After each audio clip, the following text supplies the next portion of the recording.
యామన్ నారాయణ గౌడ్, మాది రాజమండ్రి రూరల్ కొంతమూరు. నేను తూర్పుగోదావరి జిల్లా జనసేన పార్టీ అధికార ప్రతినిధి.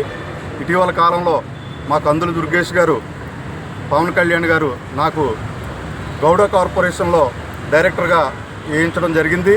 ఈరోజు చైర్మన్ గారు ప్రమాణ స్వీకారానికి ఇక్కడ బెంచ్ సర్కిల్లోని లారీ ఓనర్స్ అసోసియేషన్ బిల్డింగ్ దగ్గరికి రావడం జరిగింది.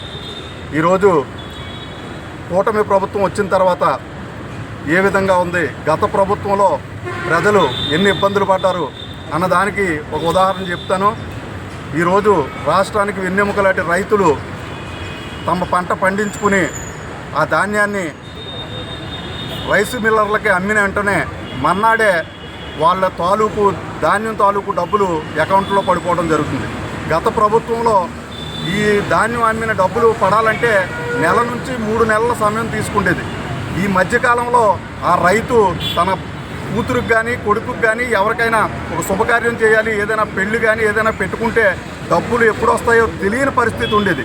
ఇప్పుడు కాలం మారింది. ఈ రోజున కూటమి ప్రభుత్వం వచ్చిన తర్వాత తక్షణమే ఈరోజు రైస్ మిల్లర్కి ధాన్యం వెళ్తే మన్నాడే మన అకౌంట్లో డబ్బులు పడే విధానం వచ్చింది. ఇది ఒక శుభ సూచకం. చంద్రబాబు నాయుడు గారు, పవన్ కళ్యాణ్ గారు తీసుకున్న అద్భుతమైన నిర్ణయం ఇది.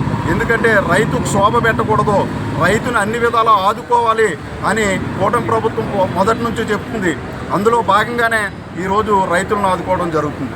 మీరు గత ప్రభుత్వంలో చూశారు, రైతు ఏ విధంగా దెబ్బతినేశాడు, రైతు ఏ విధంగా కుదేలైపోయాడు, పంట నష్టం ఎప్పుడైనా ఇచ్చారా? వీళ్ళు వచ్చిన తర్వాత గత ప్రభుత్వంలో ఎన్ని ఇబ్బందులు పడ్డారో రైతులు.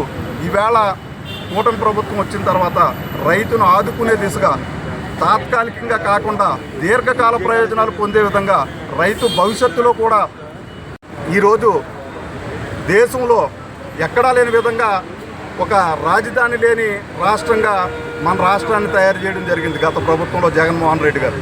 ఈవేళ చంద్రబాబు నాయుడు గారు తన కూటమి ప్రభుత్వం అధికారంలోకి వచ్చిన వెంటనే అమరావతి భూములన్నిటిని జేసీబీలు ప్రొక్లైనర్లో పెట్టి తక్షణమే శుభ్రం చేయించి ఈరోజు అందమైన రాజధాని, దేశంలో ఎక్కడా లేని విధంగా అమరావతిని ఒక సుందర రాజధానిగా, ఒక అద్భుతమైన క్యాపిటల్గా తయారు చేస్తాం మనం చూస్తున్నాం. రాబోయే 2 సంవత్సరాల్లో హైదరాబాద్ నుంచి కూడా మన అమరావతికి వలసలు రావడం ఖచ్చితంగా జరుగుతుంది.